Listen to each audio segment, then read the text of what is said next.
Hello नमस्कार दोस्तों, इसके ग्लोबल क्लासेस के यूट्यूब चैनल में आपका बहुत बहुत स्वागत है। दोस्तों, आज हम फिर आपके लिए दिल्ली पुलिस कांस्टेबल के लिए जो सीरीज चल रहा था उस सीरीज का एक और बेहतरीन प्रैक्टिस सेट 6 को आज लेकर आए हुए हैं। तो यह सेट हर बार की भांति यह भी बिल्कुल आपके नए सिलेबस के अनुसार, आप लोग के एकदम बिल्कुल सिलेबस के अनुसार यह प्रैक्टिस सेट को बनाया गया है, जिसमें आप लोग GK plus GS plus current affair यानी कि general knowledge plus general science plus current affair, तो इस सबसे कुल मिलाकर आप लोगों को 50 प्रश्न आप लोग के इस सेक्शन से दिल्ली पुलिस में पूछे जाएंगे। तो वही 50 क्वेश्चन का यह सीरीज चल रहा है दोस्तों। और आप लोग के द्वारा पिछले 2 वीडियो में बहुत सारा प्यार दिया गया है और इस चैनल को लाइक शेयर और सब्सक्राइब किया गया है। तो जो दोस्त लाइक शेयर और सब्सक्राइब किए हैं उन लोग के लिए बहुत बहुत धन्यवाद दोस्तों। और आप लोग के लिए मैं जो वादा किया था कि सिर्फ आप लोग चैनल पर एकदम अपना प्यार दिखाते रहिए और कंटिन्यू आप लोगों के लिए मैं प्रैक्टिस सेट लेकर आता रहूंगा। तो आप लोग की ये जो 50 नंबर की तैयारी के जो जिम्मा लिए हुए हैं, यानी कि GK GS plus current affair plus computer computer awareness, यानी कि दिल्ली पुलिस में 10 नंबर का आप लोगों का जो कंप्यूटर अवेयरनेस का जो यह सेक्शन है, दिल्ली पुलिस में 10 नंबर का जो कंप्यूटर अवेयरनेस का सेक्शन है, उसकी भी क्लासेज हमारे चैनल पर आप लोग के लिए उपलब्ध है। अगर अभी तक आप लोग नहीं देखे हैं तो वो भी अवश्य देख लें। तो चलिए, आज बिना देर किए हुए आप लोग के लिए बहुत ही शानदार प्रश्न, आप लोग वीडियो को सिर्फ स्किप मत कीजिएगा, आप लोग वीडियो के अंत तक बने रहिएगा। आज देखिए, आप लोग को जो सवाल करा रहा हूं, एक से एक बढ़ के जबरदस्त प्रश्न है और आप लोग इसी तरह चैनल पर बने रहिए। और जो दोस्त अभी तक चैनल को सब्सक्राइब नहीं किए हैं वो चैनल को सब्सक्राइब कर लें। तो चलिए, आज का पहला प्रश्न को हम लोग शुरू से देखते हैं। आज का पहला प्रश्न है आप लोगों का कि सीबीआई के नवनियुक्त निदेशक कौन है। दोस्तों, यह करंट अफेयर से ही सबसे पहले शुरुआत हो गया। तो करंट अफेयर से क्वेश्चन आप लोग को दिल्ली पुलिस में बिल्कुल ही पूछे जाएंगे। आप लोग के प्रीवियस ईयर का भी क्वेश्चन आप लोग उठाइएगा तो बिल्कुल इसी तरह पैटर्न से आप लोग का प्रश्न पूछा जाता है। तो यह देखिए, बिल्कुल हाल फिलहाल का क्वेश्चन है कि सीबीआई के नवनियुक्त निदेशक कौन है। आप लोग के पास ऑप्शन है सुबोध कुमार जायसवाल, परवीन सूद, रवि कुमार सूद, मनोज यादव। तो इन चारों ऑप्शनों में से कौन सा ऑप्शन आप लोग के लिए सही है। मैं जैसे जैसे आप लोग को प्रश्न बता रहा हूं, आप लोग वैसे ही आप लोग कमेंट बॉक्स में अपना उत्तर को टाइप करते रहिए और फिर उत्तर से मैच कर लीजिएगा कि आप लोग का कितना सही हो रहा है। तो 50 प्रश्नों में कितना सही होगा इसको भी आप लोग कमेंट बॉक्स में जरूर लिखिएगा। तो सीबीआई के नवनियुक्त निदेशक की बात की जा रही है। तो दोस्तों, इस प्रश्न का जो सही जवाब हो जाएगा, सीबीआई के नवनियुक्त जो निदेशक हैं वो परवीन सूद जी हैं। कौन है? परवीन सूद जो हैं ये सीबीआई के नवनियुक्त निदेशक हैं। चलिए, नेक्स्ट प्रश्न की ओर चलते हैं हम लोग। नेक्स्ट प्रश्न है आप लोगों का कि वीर बाल दिवस, यह काफी ही महत्वपूर्ण प्रश्न है दोस्तों, कि वीर बाल दिवस कब मनाया जाता है। आप लोगों के पास ऑप्शन है 21 दिसंबर, 22 दिसंबर, 23 दिसंबर और 26 दिसंबर। तो वीर बाल दिवस दोस्तों, ये जितने भी दिवस है इससे क्वेश्चन आप लोग को परीक्षा में बनते ही बनते हैं। और यह जो मैं आज आप लोग को प्रैक्टिस सेट करा रहा हूं, आप लोग बस यूं ही मत समझिएगा कि ये सिर्फ दिल्ली पुलिस के लिए ही काम होगा। आप लोग के लिए यूपी पुलिस के लिए उतना ही कारगर है, बिहार पुलिस के लिए उतना ही कारगर है और बिहार एसएससी के लिए उतना ही कारगर है। लेकिन पर्सनली यह जो 50 नंबर की यह जो सीरीज चल रही है, यानी कि 50 प्रश्नों की यह जो श्रृंखला चल रही है, ये पर्सनली दिल्ली पुलिस के पैटर्न को देखते हुए बनाया गया है। तो आप लोग बस इसी तरह प्यार दिखाते रहिए। आप लोगों को सारा जीके जीएस का जो प्रैक्टिस सेट है इसी चैनल पर मैं कराऊंगा, और वो भी डंके के चोट पर, और वो भी टॉप क्लास के क्वांटिटी और क्वालिटी के साथ। तो चलिए, वीर बाल दिवस कब मनाया जाता है, इस प्रश्न का सही जवाब हो जाएगा। तो दोस्तों, इस प्रश्न का सही जवाब हो जाएगा ये 26 दिसंबर जो हो जाएगा, यह वीर बाल दिवस हो जाएगा। 26 दिसंबर इसका सही जवाब हो जाएगा। तो आशा करता हूं मैं कि आपकी तैयारी बहुत ही जबरदस्त तरीके से चल रही होगी। तो आप लोग कमेंट बॉक्स में इसका आंसर टाइप करते रहिए जैसे ही मैं प्रश्न को बोल रहा हूं। तो चलिए, नेक्स्ट प्रश्न की ओर चलते हैं। प्रश्न नंबर 3 है कि रक्त के प्रवाह को रोकने के लिए किसका प्रयोग किया जाता है? रक्त के प्रवाह को रोकने के लिए किसका प्रयोग किया जाता है? यह प्रश्न है दोस्तों। ऑप्शन है आप लोग के पास sodium chloride, B ethyl chloride, C ferric chloride, D इनमें से कोई नहीं। तो आप लोग को इस ऑप्शन में से कौन सा ऑप्शन आप लोग का सटीक लग रहा है, आप लोग कमेंट बॉक्स में भी लिखिए। क्योंकि बहुत ज्यादा समय आप लोग के लिए रह नहीं गया है दोस्तों। आप लोग की परीक्षाएं जो है वह 14 नवंबर से लेकर 5 दिसंबर तक चलेगी। तो बहुत ज्यादा समय दिल्ली पुलिस कांस्टेबल के लिए रह नहीं गया है। आप लोग अंतिम में इसी तरह जबरदस्त तरीके से तैयारी करते रहिए और मैं आशा करता हूं आप लोग बहुत अच्छे से तैयारी कर लिए होंगे। तो अंतिम समय में यह प्रैक्टिस सेट आप लोग इसी तरह बनाते रहिए। तो इस प्रश्न का सही जवाब आप लोग बताइए, इस प्रश्न का सही जवाब क्या होगा? तो रक्त के प्रवाह को रोकने के लिए दोस्तों यह फेरिक क्लोराइड जो है, फेरिक क्लोराइड का प्रयोग किया जाता है। किसका? फेरिक क्लोराइड जो है इसका सही जवाब हो जाएगा। नेक्स्ट प्रश्न की ओर हम लोग चलते हैं। प्रश्न 4 है कि निम्नलिखित में से किसे भूमध्य सागर का लाइट हाउस कहते हैं? लाइट हाउस ऑफ मेडिटेरियन सी, ये भी क्वेश्चन पूछ सकता है ऐसे भी कि लाइट हाउस ऑफ मेडिटेरियन सी किसे कहा जाता है? आप लोग के पास ऑप्शन है सिसिली का स्ट्राम्बोली, इटली का विसुवियस, पश्चिम द्वीप समूह का माउंट पिली, मैक्सिको का पेराक्यूटिन। तो इन चारों ऑप्शनों में से कौन सा सही जवाब होगा?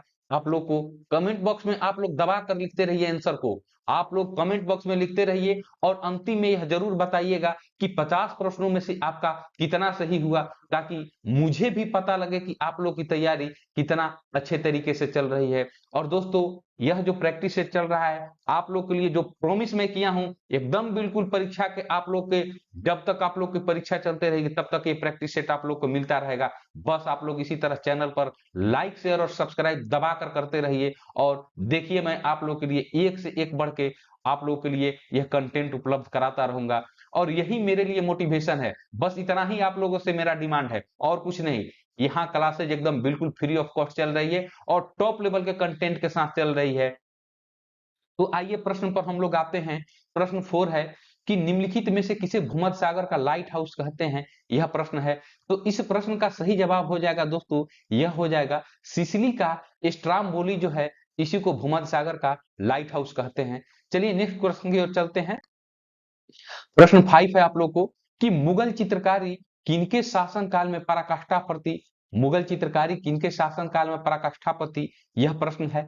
तो आपके को पास ऑप्शन है अकबर, जहांगीर, शाहजहां, औरंगजेब। इन चारों ऑप्शन में से कौन सा सही होगा?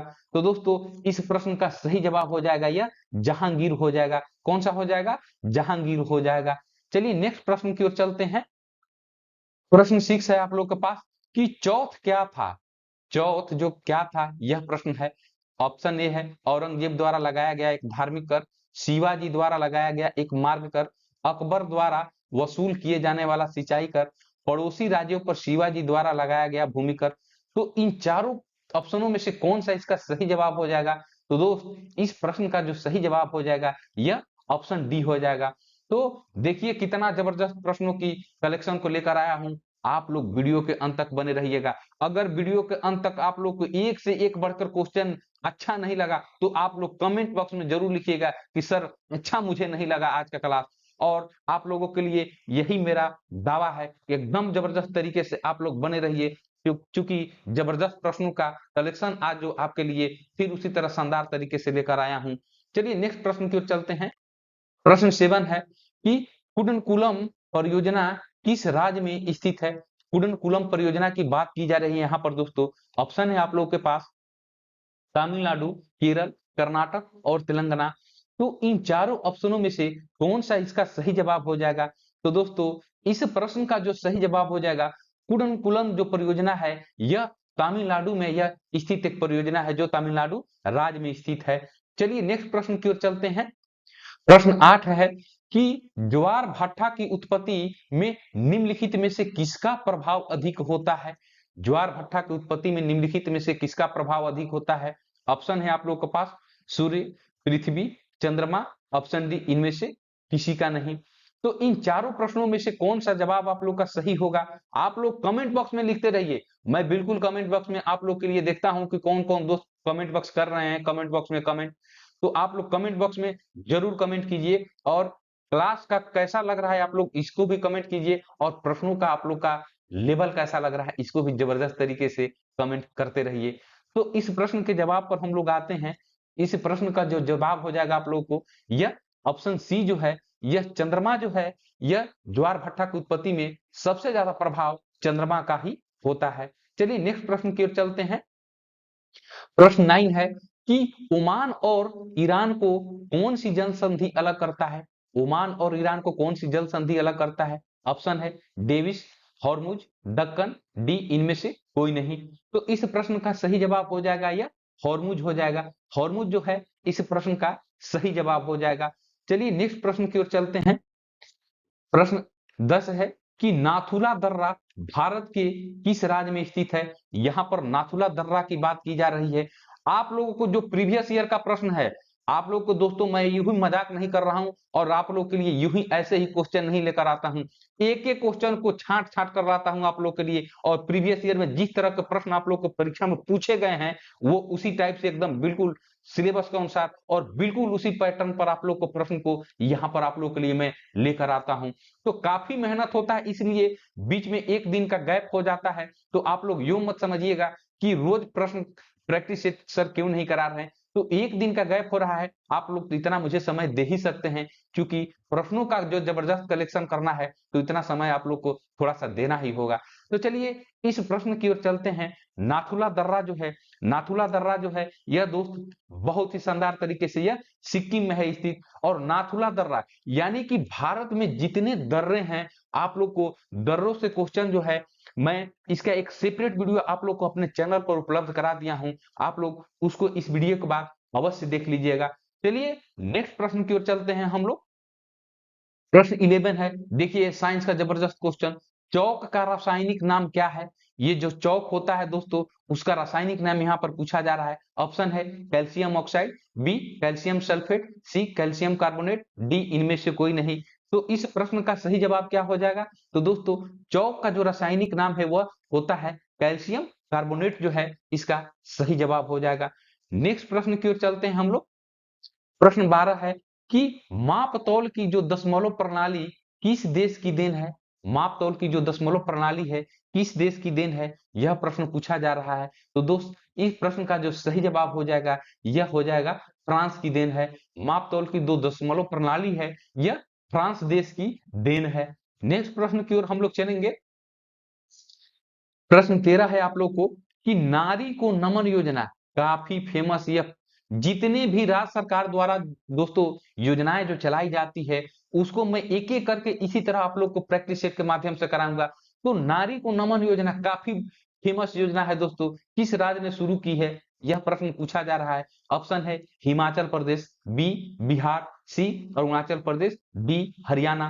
तो इस प्रश्न का सही जवाब क्या हो जाएगा? तो दोस्त नारी को नमन योजना जो है यह दोस्तों हिमाचल प्रदेश सरकार के द्वारा यह शुरू की गई योजना है, नारी को नमन योजना। नेक्स्ट प्रश्न की ओर चलेंगे। प्रश्न 14 है कि जो नदी डेल्टा नहीं बनाती है उसके मुहाने को क्या कहा जाता है?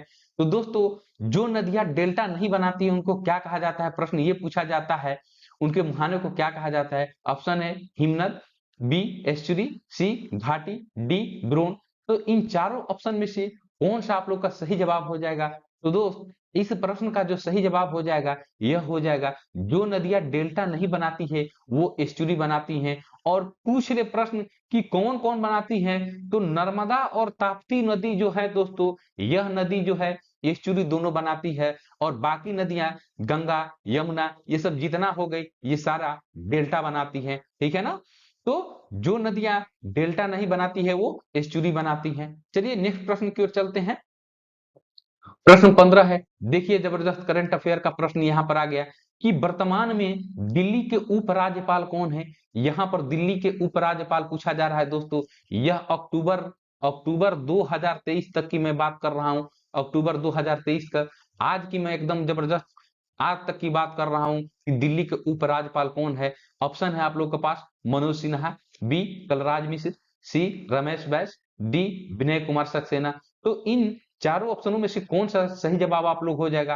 कमेंट बॉक्स में आप लोग एकदम टाइप करते रहिए, एकदम बिल्कुल मैं जैसे ही प्रश्न बोल रहा हूं आप लोग को जबरदस्त तैयारी हो गई होगी, आप लोग कमेंट बॉक्स में तुरंत उसका टाइप कर दीजिए आंसर को। तो चलिए नेक्स्ट प्रश्न की ओर चलते हैं और इस प्रश्न का सही जवाब देख लीजिए क्या हो जाएगा। यह हो जाएगा विनय कुमार सक्सेना जो हो जाएगा, यह वर्तमान में दिल्ली के उपराज्यपाल हैं। नेक्स्ट प्रश्न की ओर चलेंगे हम लोग।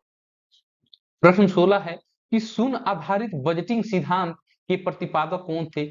शून्य आधारित जो बजट होता है उस सिद्धांत के प्रतिपादक पूछा जा रहा है दोस्तों। ऑप्शन है Rajiv Gandhi, B Peter Pyre, C Chris James, D Osborne Smith.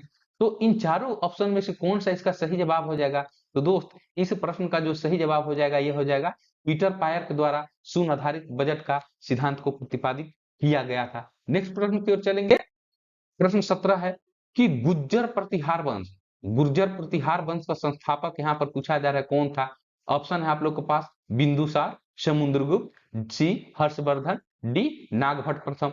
तो इन चारों ऑप्शन में से कौन सा सही जवाब हो जाएगा गुर्जर प्रतिहार वंश का। तो दोस्तों इस प्रश्न का जो सही जवाब हो जाएगा यह हो जाएगा नागभट्ट प्रथम द्वारा ही गुर्जर प्रतिहार वंश का स्थापना किया गया था।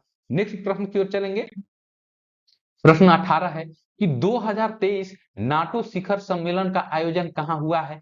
यह देखिए दोस्तों यह भी करंट अफेयर का क्वेश्चन आ गया कि 2023 नाटो शिखर सम्मेलन का आयोजन कहां हुआ है। ऑप्शन है आप लोग के पास लिथुआनिया, बी भारत, सी मैड्रिड, डी बेल्जियम। तो इन चारों ऑप्शनों में से कौन सा ऑप्शन आप लोग के लिए सही हो जाएगा यह आप लोग को बताना है।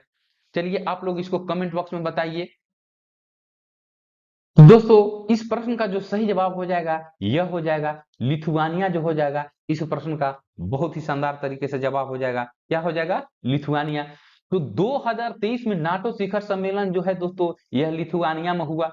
अगर आप लोगों को पूछ दे 2022 का नाटो का सम्मेलन कहाँ हुआ, नाटो शिखर सम्मेलन 2022 की अगर बात कर दे तो दोस्तों यह मैड्रिड स्पेन में हुआ था। कहां पर, मैड्रिड स्पेन में। 2022 का मैड्रिड स्पेन में हुआ था, जो यहाँ पर ऑप्शन है मैड्रिड 2022 का हो गया। अगर और आप लोग को क्वेश्चन घुमाना पूछे 2021 का पूछ दे कि 2021 का नाटो का शिखर सम्मेलन कहाँ हुआ था, तो दोस्तों इस प्रश्न का जो सही जवाब हो जाएगा वो हो जाएगा ब्रुसेल्स हो जाएगा। जो ब्रुसेल्स हो जाएगा, ब्रुसेल्स की ब्रुसेल्स में बेल्जियम में हुआ था, ठीक है ना, यह बेल्जियम। तो यह आप लोग को चार यहाँ पर मैं बता दिया प्रश्न 2021, 2020, 2022 और 2023। तो ये तीनों जो ऑप्शन है आप लोग के लिए बहुत ही महत्वपूर्ण है, आप लोग इसको भी याद कर लीजिएगा। तो जहां जहां जरूरत हो रहा है वहां पर मैं थोड़ा सा डिस्क्रिप्शन दे भी दे रहा हूं, क्योंकि आप लोग को यह प्रश्न जो है कम समय में कराना है। आप लोग के लिए मैं उतना विस्तृत रूप से समझा नहीं पाऊंगा, क्योंकि विस्तृत रूप से समझाऊंगा तो यह वीडियो 1.5-2 घंटा का हो जाएगा, काफी लंबा हो जाएगा और आप लोग के पास उतना समय बचा हुआ नहीं है। आप लोग जबरदस्त तरीके से एकदम तैयारी करते रहिए प्रैक्टिस सेट के माध्यम से। चलिए नेक्स्ट प्रश्न की ओर चलते हैं। प्रश्न 19 है आप लोग का कि मोमबत्ती का दहन किस अभिक्रिया का उदाहरण है। मोमबत्ती का दहन का यहाँ पर बात किया जा रहा है दोस्त। तो मोमबत्ती का दहन जो है यहाँ पर ऑप्शन ए है उष्माशोषी, बी उष्माक्षेपी और यहाँ पर सी उष्मा संरक्षण और डी है इनमें से कोई नहीं। तो इन चारों ऑप्शनों में से कौन सा सही जवाब हो जाएगा। तो मोमबत्ती का दहन है जो दोस्त यह हो जाएगा उष्मा छेपी हो जाएगा। क्या हो जाएगा, उष्मा छेपी हो जाएगा, क्योंकि इससे उष्मा जो है निकलता है, न कि अवशोषित किया जाता है, ठीक है ना। तो आप लोग इसको याद रखिएगा अच्छे तरीके से। नेक्स्ट प्रश्न की ओर चलेंगे। प्रश्न 20 है आप लोग को कि वैद्युत अपघटन संबंधी नियम को किसने प्रतिपादित किया था। वैद्युत अपघटन संबंधित नियम को किसने प्रतिपादित किया था। ऑप्शन है ऑस्ट्रेड, बी फैराडे, सी रदरफोर्ड, डी डॉल्टन। तो इन चारों ऑप्शनों में से कौन सा सही जवाब हो जाएगा। तो इस प्रश्न का जो सही जवाब हो जाएगा दोस्त यह हो जाएगा फैराडे हो जाएगा। कौन सा हो जाएगा, ये फैराडे हो जाएगा इसका सही जवाब। नेक्स्ट प्रश्न की ओर चलिए। नेक्स्ट प्रश्न 21 है कि बेटन कप निम्नलिखित में से किस खेल से संबंध है। यह बेटन कप तो काफी यह इस टाइप से क्वेश्चन आप लोग को प्रीवियस ईयर में आपके पूछे गए हैं दिल्ली पुलिस के, और कौन से कप किस खेल से संबंधित है इससे प्रश्न आप लोग को बनते ही बनते हैं दोस्तों। तो आप लोग मेरे क्वालिटी ऑफ कंटेंट को देखिए, कितना टॉप क्वालिटी का आप लोग का कंटेंट लाकर एक एक प्रश्नों को चुन चुन कर आप लोग के लिए मैं 50 प्रश्नों का एक श्रृंखला बनाता हूं और फिर आप लोग के सामने लाता हूं। तो इतना तो जरूर आप लोग के लिए बनता है कि आप लोग वीडियो को दबाकर लाइक शेयर और सब्सक्राइब करते रहिए और अपने दोस्तों को एकदम जबरदस्त तरीके से शेयर करिए। तो इस प्रश्न का सही जवाब दोस्त क्या हो जाएगा? इस प्रश्न का सही जवाब हो जाएगा यह हॉकी हो जाएगा। बेटन कप जो है यह हॉकी से संबंधित है। किससे? हॉकी से संबंधित है। नेक्स्ट प्रश्न की ओर चलेंगे। 22 है कि रूहेला युद्ध किस वर्ष हुआ था? रूहेला युद्ध की बात की जा रही है दोस्तों। ऑप्शन है आप लोगों के पास 1774, 1781, 1761 और 1772। तो इन चारों ऑप्शनों में से कौन सा सही हो जाएगा? तो इस प्रश्न का जो सही जवाब हो जाएगा यह 1774 हो जाएगा। रूहेला युद्ध जो है 1774 में हुआ था। नेक्स्ट प्रश्न देखेंगे हम लोग कि पारिस्थितिकी तंत्र के दो घटक कौन से हैं? पारिस्थितिकी तंत्र के दो घटक कौन कौन से हैं? ऑप्शन है खरपतवार और सूक्ष्मजीव, बी जैविक और अजैविक, सी पौधे और प्रकाश, डी पौधे और जीव। तो इन चारों ऑप्शनों में से कौन सा सही जवाब हो जाएगा? तो दोस्तों पारिस्थितिक तंत्र के दो जैविक घटक हैं और कौन कौन है? यह दो जैविक बोल रहे हैं, सॉरी, दो घटक हैं। यह है जैविक और अजैविक, दोनों ही पारिस्थितिकी तंत्र के घटक हैं। चलिए नेक्स्ट प्रश्न की ओर चलेंगे हम लोग। प्रश्न 24 है आप लोगों को कि भारतीय विषयों को कितने भागों में बांटा गया है? दोस्तों आप लोग तीन भाग को सुने होंगे, यहाँ पर मैं आप लोग को बता दे रहा हूं। एक हो जाता है आप लोग को जितने भी भारत में जो विषय बांटे गए हैं दोस्तों, यह है आप लोग को संघ सूची, संघ सूची के अंतर्गत आता है, एक राज्य सूची के अंतर्गत आता है, ठीक है ना, और एक आता है समवर्ती सूची। तो इन तीनों सूचियों के बारे में आप लोग अवश्य सुने होंगे। तो दोस्तों भारतीय विषयों को तीन भागों में बांटा गया है, संघ सूची, राज्य सूची और समवर्ती सूची में बांटा गया है। चलिए नेक्स्ट प्रश्न की ओर चलेंगे हम लोग। 25 प्रश्न है कि पृथ्वी के भूपृष्ठीय स्तर को किस नाम से जाना जाता है? पृथ्वी के भूपृष्ठीय स्तर को किस नाम से जाना जाता है? यह प्रश्न है आप लोग को। तो दोस्तों पृथ्वी के भूपृष्ठीय स्तर को यह जाना जाता है सियाल के नाम से। किससे नाम से जाना जाता है? यह सियाल के नाम से जाना जाता है। नेक्स्ट प्रश्न की ओर चलेंगे हम लोग। प्रश्न 26 है कि सेव एवं नाशपाती में खाने योग्य भाग होता है। ऑप्शन है आप लोग के पास बाह्य भित्ति, बी मध्य फल भित्ति, सी आप लोग का ऑप्शन है अंतः फल भित्ति, डी मांसफल, मांसल, पुष्पासन। तो इन चारों ऑप्शनों में से कौन सा इसका सही जवाब हो जाएगा? तो इस प्रश्न का जो सही जवाब हो जाएगा दोस्त, यह हो जाएगा मांसल पुष्पासन जो है इस प्रश्न का सही जवाब हो जाएगा। तो आप लोग इसी तरह चैनल पर एकदम बने रहिए और वीडियो के एकदम लास्ट तक बने रहिए, क्योंकि आप लोग के लिए बहुत ज्यादा समय बच नहीं गया है दिल्ली पुलिस कांस्टेबल की परीक्षा के लिए, जिन दोस्तों का 14 नवंबर से स्टार्ट है। तो आप लोग प्रैक्टिस सेट के अंत तक बने रहिए और 50 प्रैक्टिस सेट, 50 प्रश्नों का यह जो प्रैक्टिस सेट है उसको जबरदस्त तरीके से आप लोग लगाइए और 50 नंबर को यहीं पर आप लोग सुनिश्चित करिए।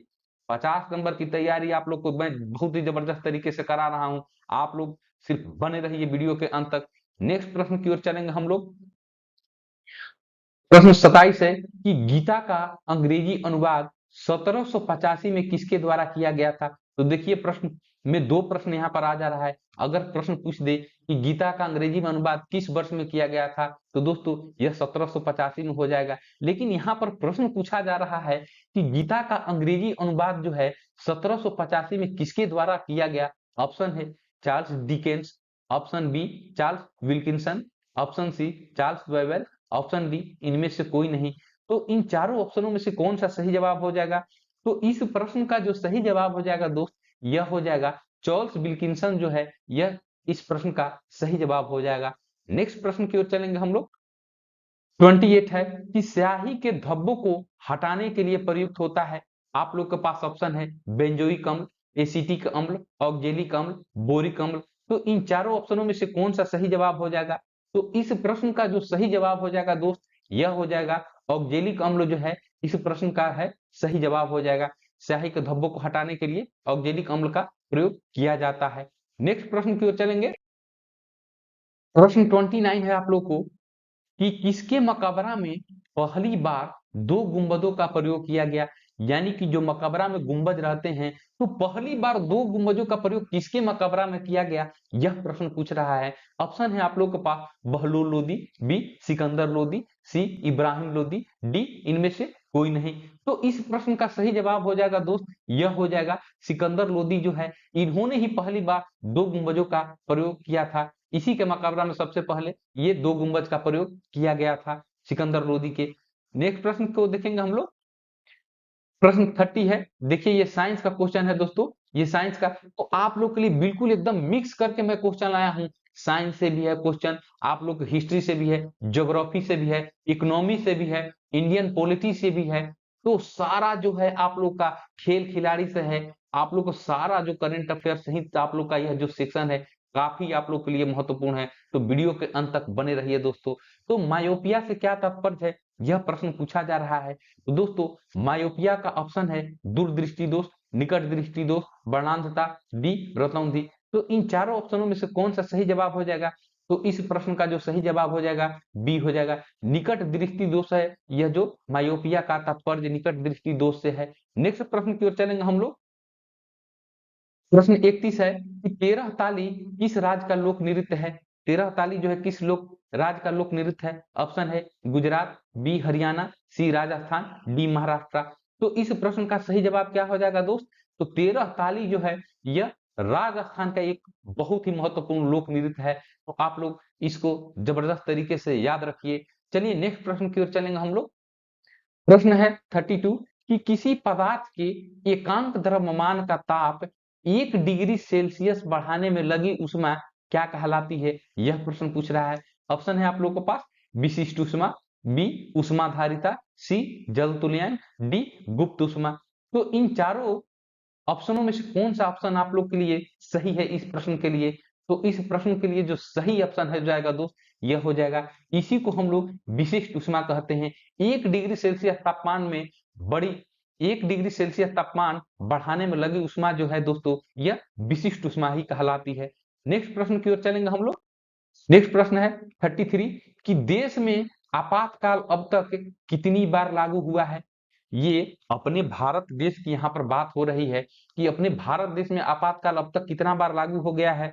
तो दोस्तों इस प्रश्न का जो सही जवाब हो जाएगा यह सी हो जाएगा, 3 बार अभी तक आपातकाल अपने देश में लागू हो चुका है। नेक्स्ट प्रश्न की ओर चलेंगे हम लोग। 34 है कि इंडोनेशिया में उस मंदिर का क्या नाम है जहां रामायण और महाभारत के चित्र बनाए गए हैं। कौन सा हो जाएगा दोस्तों उस मंदिर का नाम। ऑप्शन है बोरोबुदुर, बी कैलाशनाथ, सी अंकोरवाट, डी बृहदी बृहदीश्वाड़ा। तो इन चारों ऑप्शनों में से कौन सा सही जवाब हो जाएगा इस प्रश्न के लिए, तो दोस्तों इंडोनेशिया में उस मंदिर का नाम बोरोबुदुर है। बोरोबुदुर है जहां पर रामायण और महाभारत के चित्र बनाए गए हैं। नेक्स्ट प्रश्न की ओर चलेंगे हम लोग। 35 प्रश्न है कि बौद्ध स्थल तांबो 70, तांबो जो है ये सॉरी यहाँ पर ये गलती हो गया है दोस्तों, ये 70 नहीं होगा, ये गलती इसको काट लीजिए, टाइपिंग में भी गलती हो गया होगा। तो बौद्ध स्थल तांबो जो है किस राज्य में अवस्थित है, यह प्रश्न है। ऑप्शन ए है हिमाचल प्रदेश, बी हरियाणा, सी उत्तराखंड, डी छत्तीसगढ़। तो इन चारों प्रश्नों का यह जो चारों ऑप्शन है इस प्रश्न का, इसका कौन सा सही जवाब हो जाएगा, तो इस प्रश्न का जो सही जवाब हो जाएगा दोस्तों यह हिमाचल प्रदेश हो जाएगा। बौद्ध स्थल यह तांबो मठ जो होता है, तांबो मठ से भी क्वेश्चन पूछता है कि तांबो मठ कहाँ पर है, तो यह बौद्ध स्थल तांबो जो है यह हिमाचल प्रदेश में अवस्थित है। आप लोग इसको जबरदस्त तरीके से याद रखिएगा। तो दोस्तों मैं आशा कर रहा हूं कि आप लोग मेरे साथ साथ ही इस प्रश्न का कमेंट बॉक्स में आंसर दिए जा रहे होंगे। तो आप लोग इसी तरह वीडियो के अंत तक बने रहिए, और अभी तक दोस्तों चैनल को नहीं सब्सक्राइब किए हैं तो चैनल को सब्सक्राइब कर लीजिए। आप लोग इसी तरह प्यार दिखाते रहिए, आप लोग को पिछले काफी वीडियो पर काफी प्यार मिला हमें, तो दोस्तों इसके लिए बहुत बहुत धन्यवाद फिर से एक बार मैं देना चाहूंगा। चलिए नेक्स्ट प्रश्न की ओर चलेंगे हम लोग। प्रश्न 36 है कि उच्च न्यायालय के अधिकार क्षेत्र को बढ़ाने घटाने का अधिकार किसको प्राप्त है। उच्च न्यायालय के अधिकार क्षेत्र को बढ़ाने या घटाने का अधिकार किसे प्राप्त है। ऑप्शन है राष्ट्रपति, बी प्रधानमंत्री, सी लोकसभा अध्यक्ष, डी संसद। तो इन चारों ऑप्शन में से कौन सा ऑप्शन इसका सही जवाब हो जाएगा? तो दोस्तों इस प्रश्न का जो सही जवाब हो जाएगा यह डी हो जाएगा। संसद जो हो जाएगा इस प्रश्न का बहुत शानदार तरीके से जवाब हो जाएगा। नेक्स्ट प्रश्न की ओर हम लोग चलेंगे। प्रश्न 37 है कि निम्नलिखित में से कौन सा एक वायु आधारित एक भारतीय संगीत वाद्य नहीं है? यहाँ पर यह पूछा जा रहा है कि कौन वायु के द्वारा वायु वायु आधारित जो है एक भारतीय संगीत वाद्य नहीं है। यानी कि यह जो जैसे वायलिन बजाते हैं हम लोग, वायलिन कह रहे हैं सॉरी, ये आप लोग को क्या बोलते हैं, बांसुरी कह लीजिए, ये सब जितने हैं ये वायु आधारित यंत्र हैं, ठीक है ना, वाद्य यंत्र है। ऑप्शन है आप लोग को, ऑप्शन ए ताउस, बी स्वरमंडल, सी संवादिनी, डी रबाब। तो इन ऑप्शनों में से कौन सा यह जो वाद्य यंत्र जो है जो कि वायु आधारित नहीं है, यही प्रश्न पूछ रहा है। तो इस प्रश्न का जो सही जवाब हो जाएगा दोस्तों यह हो जाएगा संवादिनी हो जाएगा। कौन सा हो जाएगा? ये संवादिनी जो हो जाएगा इसका बिल्कुल सही जवाब हो जाएगा। नेक्स्ट प्रश्न की ओर चलेंगे हम लोग दोस्त। प्रश्न 38 है कि भारत में राजनीतिक दलों को कौन मान्यता देता है? यानी कि भारत में जो राजनीतिक दल है इसकी मान्यता कौन देता है? ऑप्शन है मुख्य न्यायाधीश, बी निर्वाचन आयोग, सी मुख्य चुनाव आयोग, डी इनमें से कोई नहीं। तो इन चारों ऑप्शन में से कौन सा सही जवाब हो जाएगा इसका? तो दोस्त इस प्रश्न का जो सही जवाब हो जाएगा यह हो जाएगा निर्वाचन आयोग जो है इस प्रश्न का सही जवाब हो जाएगा कि भारत में राजनीतिक दलों का जो मान्यता जो है यह निर्वाचन आयोग के द्वारा दिया जाता है। तो दोस्तों आप लोग के लिए मेरे चैनल पर एक से एक बढ़ के वीडियो है। आप लोग के लिए मैं 100 वीडियो आज के डेट में उपलब्ध करा चुका हूं और एक से एक बढ़ के जीके जीएस का प्रैक्टिस सेट उपलब्ध है। तो किसी को मैं पार्टिकुलरली दिखा हूं बिहार पुलिस या बिहार दरोगा या बिहार एसएससी, तो आप लोग ये मत समझिए कि सिर्फ उसी चीज के लिए वो बना हुआ है। आपको सारे एग्जाम के लिए वो महत्वपूर्ण है। तो आप लोग उसको भी विजिट करके चैनल पर अवश्य देखते रहिए और अपने जीके को एकदम नेक्स्ट लेवल तक यानी कि टॉप लेवल तक पहुंचाइए जीके जीएस को। चलिए नेक्स्ट प्रश्न की ओर चलते हैं हम लोग। प्रश्न 39 है। देखिए यहाँ पर जनगणना के अनुसार से एक क्वेश्चन पूछा गया है जनगणना के आधार पर कि 2011 की जनगणना के अनुसार भारत की कुल जनसंख्या में नगरीय जनसंख्या कितना प्रतिशत है?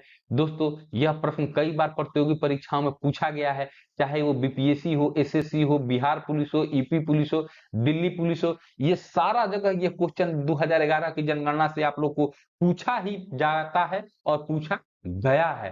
तो इस प्रश्न का सही जवाब आप लोग को बताना है। ऑप्शन है 31.8%, बी 30.8%, सी 32.2%, डी 31.2%। इस प्रश्न का सही जवाब क्या हो जाएगा दोस्तों यह नगरीय जनसंख्या का जो प्रतिशत है वह 31.2% जो है इसका बिल्कुल सही जवाब हो जाएगा। नेक्स्ट प्रश्न की ओर चलेंगे हम लोग। प्रश्न 40 है कि काजीरंगा राष्ट्रीय उद्यान किसके लिए प्रसिद्ध है? काजीरंगा जो राष्ट्रीय उद्यान है किसके लिए प्रसिद्ध है? ऑप्शन है बाघ के लिए, ये बाघ हो जाएगा, बाघ के लिए, कस्तूरी मृग, सी हाथी, डी गैंडा। तो इन चारों ऑप्शनों में से कौन सा सही जवाब हो जाएगा इस प्रश्न का दोस्त? ये गैंडा जो हो जाएगा यह बिल्कुल सही जवाब हो जाएगा। काजीरंगा राष्ट्रीय उद्यान जो है गैंडा के लिए प्रसिद्ध है। नेक्स्ट प्रश्न की ओर चलेंगे हम लोग। 41 है कि संविधान के किस भाग में नीति निर्देशक तत्वों का उल्लेख किया गया है? किस भाग में नीति निर्देशक तत्वों का उल्लेख किया गया है दोस्तों? ऑप्शन है तृतीय भाग में, बी चतुर्थ भाग में, सी द्वितीय भाग में, डी नवम भाग में। तो इन चारों ऑप्शनों में से कौन सा सही जवाब हो जाएगा इस प्रश्न के लिए? तो दोस्तों इस प्रश्न का सही जवाब हो जाएगा ये राज्य के नीति निर्देशक तत्व जो हैं वो भारतीय संविधान के चतुर्थ भाग यानी कि भाग 4 में इन तत्वों का उल्लेख किया गया है। कौन से? चौथे भाग में किया गया है। नेक्स्ट प्रश्न की ओर चलेंगे हम लोग। 42 है कि गुजरात में खेड़ा के किसान आंदोलन का नेतृत्व किसने किया था? तो खेड़ा आंदोलन कहां पर हुआ था? और जितने भी किसान आंदोलन भारत में हुए हैं दोस्तों इसका सेपरेट वीडियो मैं आप लोग को अपने चैनल पर बहुत पहले उपलब्ध करा चुका हूं। तो आप लोग के लिए मैं यही कह रहा हूं कि जितना भी मैं वीडियो उपलब्ध कराया हूं आप लोग के लिए सारा आप लोग के लिए प्रतियोगी परीक्षा के लिए बहुत बहुत बहुत ही इंपॉर्टेंट वीडियो है। तो आप लोग समय निकाल कर उसको भी आप लोग जरूर देखते रहिएगा। तो गुजरात में खेड़ा के किसान आंदोलन का नेतृत्व की बात की जा रही है, यह किसके द्वारा किया गया दोस्तों? तो यह महात्मा गांधी जी के द्वारा किया गया।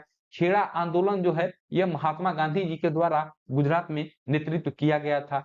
नेक्स्ट प्रश्न को हम लोग देखेंगे 43 है कि निम्नलिखित अंग्रेज शासकों में से समाचार पत्रों पर से प्रतिबंध हटाने का श्रेय किसे है?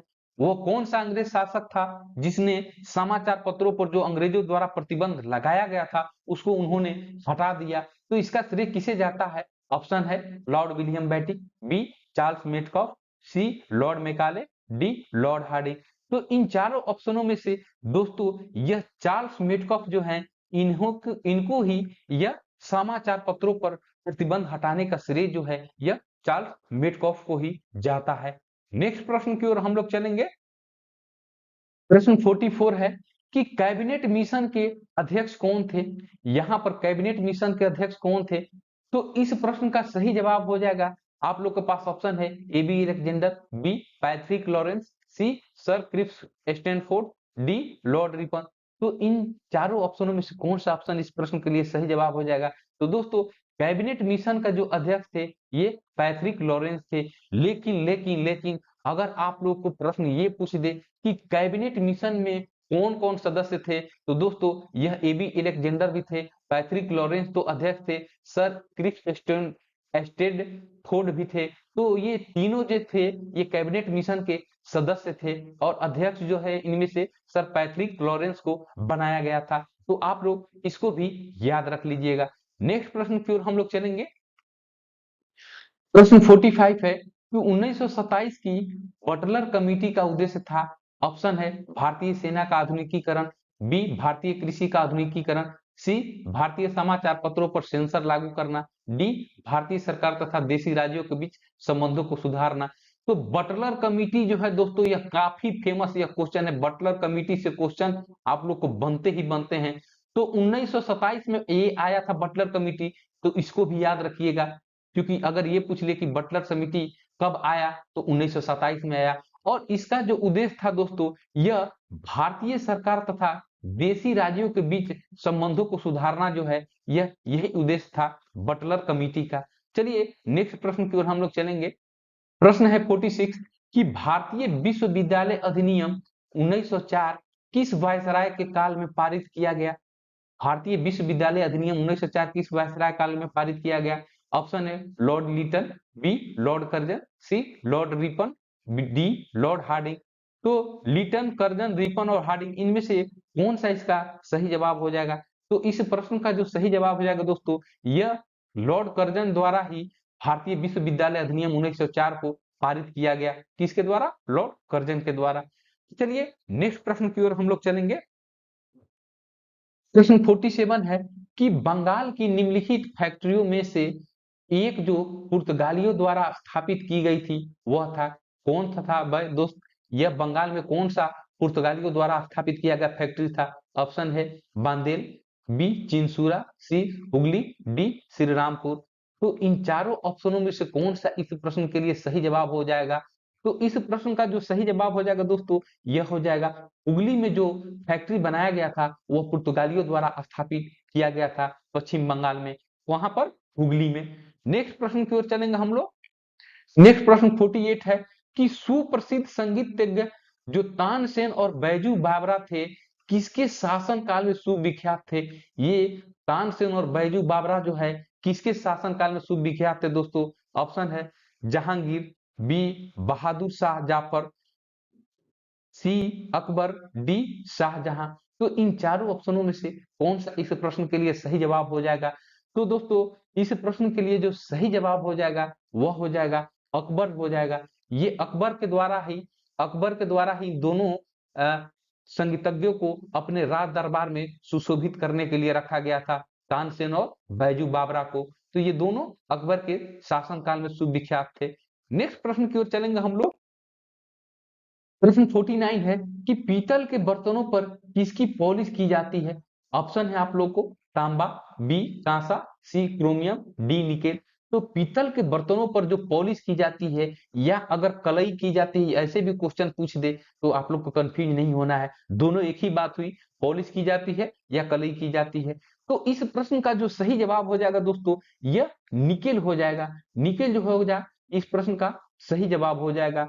चलिए आज का 50वां प्रश्न की ओर आ गए हैं। तो दोस्तों जो लोग भी आप लोग अंतिम तक वीडियो तक बने हुए हैं, आप लोग को निश्चित ही यह सेशन काफी अच्छा लगा होगा। तो आप लोग चलिए नेक्स्ट क्वेश्चन को देखिए। प्रश्न 50 है कि संचित निधि का संबंध किस अनुच्छेद से है? जो संचित निधि का संबंध है दोस्तों किस अनुच्छेद से है? ऑप्शन है अनुच्छेद 266 वन, अनुच्छेद 266 टू, अनुच्छेद 267, अनुच्छेद 268। तो इन चारों ऑप्शनों में से कौन सा ऑप्शन जो है इस प्रश्न के लिए सही जवाब हो जाएगा? तो दोस्तों इस प्रश्न का जो सही जवाब हो जाएगा, भारतीय संविधान में संचित निधि जो है दोस्तों, यह अनुच्छेद 266 ए या ए कह लीजिए या वन कह लीजिए, 266 वन में इसका उल्लेख किया गया है संचित निधि का, भारतीय संविधान के। ठीक है ना?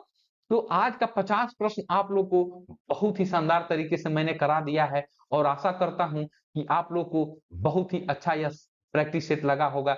आप लोग के द्वारा काफी प्रैक्टिस सेट पर प्यार बरसाया जा रहा है। आप लोग बिल्कुल इसी तरह प्यार को बनाए रखिए और मैं आप लोग के लिए इसी तरह आप लोग के लिए जबरदस्त प्रैक्टिस सेटों की श्रृंखला में लाता रहूंगा। तो आप लोग के लिए मैं आज होमवर्क प्रश्न भी दूंगा। आज का होमवर्क प्रश्न आप लोग देख लीजिए।